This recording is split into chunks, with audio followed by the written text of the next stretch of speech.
yesterday was a bad day for GNA. GNA launched a ground offensive to take control of Al Watiya airbase, but this offensive failed and LNA forces managed to keep control of this strategically important Al Watiya airbase.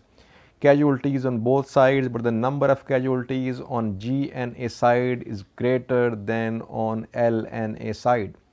Now, where did GNA forces go wrong yesterday, viewers? Which mistakes did GNA commit yesterday, and how did LNA manage to keep control of this airbase? In this video, I'll have a look at these questions. This airbase, viewers, to the southwest of Tripoli, strategically very important. It is base, it is command center of LNA in Western Libya, and it is a full-fledged airbase, viewers. It is second to only Matiga airport in Libya, a big, huge airbase, viewers. Now, this offensive on Al Watiya, it was very much expected, viewers, because 3 weeks ago when GNA launched siege to Al Watiya airbase, on 21st of April, GNA launched its first ground offensive to capture Al Watiya. But this offensive could not succeed. After that, GNA sources were claiming that they were adopting a strategy of attrition. They were basically trying to choke the supplies to Al Watiya airbase. So Turkish drones were hitting supplies to Al Watiya airbase, and in this way GNA forces were trying to make Haftar forces surrender in Al Watiya airbase. But pressure was building upon GNA that how long can you continue this strategy of attrition? So one day you will have to storm this base. Secondly, viewers, as long as this airbase is under the control of LNA, the newly captured areas like Sarman, Sabrata, they cannot be effectively governed by GNA. Because LNA loyalists there, they will have a hope that LNA might be reborn. That is why GNA must capture this airbase to make the areas between Tripoli and Tunisian border secure forever. So this offensive, it was very much expected.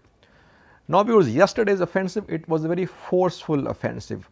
Fighters from different parts of Western Libya, they participated in that offensive. Fighters from Al Zawiya, Mizrata, Zuwara, Nalut, they were part of this offensive. But surprisingly, viewers, no artillery in that offensive. Offensive started with GNA's airstrikes. Turkish drones, they carried out airstrikes on Al Watiya airbase. After that, ground forces, they follow, and they went close to Al Watiya airbase. And at one point, they succeeded in reaching the main gate to Al Watiya airbase. But after that, viewers, strategically very important decision by LNA forces, they retreated and they went inside this airbase.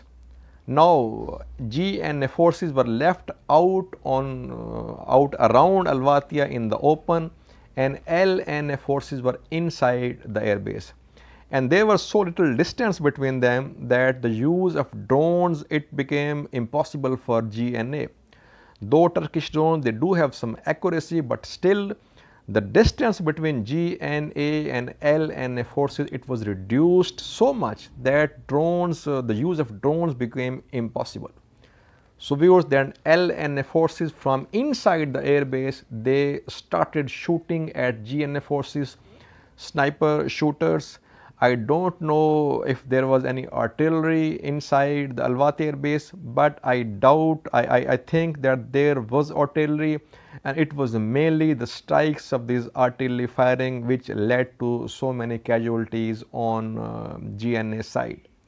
So GNA was caught in the open and they could not use Turkish drones because they were so much close to LNA forces, and that is how LNA managed to keep control of this area. Secondly, viewers, Another mistake, GNA fighters, they kept on posting their videos, their pictures on social media platforms. And it is being said that that led to the help of LNA to trace out these GNA fighters and to actually pinpoint their coordinates. So it was also a big mistake on the part of GNA fighters. Casualties on both sides, viewers. Firas al Wahshi, who is a well-known GNA figure, he died, viewers. Then Osama Amsek, a major on LNA side, he also died.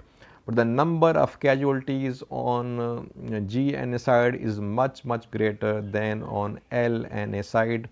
Reportedly, viewers, then GNA forces, they retreated. They had to retreat after so many casualties.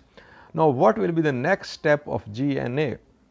I think GNA will have to go for a more coordinated attack on Al Watiya. They have fighters from so many different parts of Western Libya that at times coordination becomes impossible. Secondly, viewers, the coordination between ground forces and air forces, it is very vital. Yesterday, when, as I told earlier, GNA forces went too close to LNA forces, I think before going too much close, there must have been heavy airstrikes on Al Wati Air Base.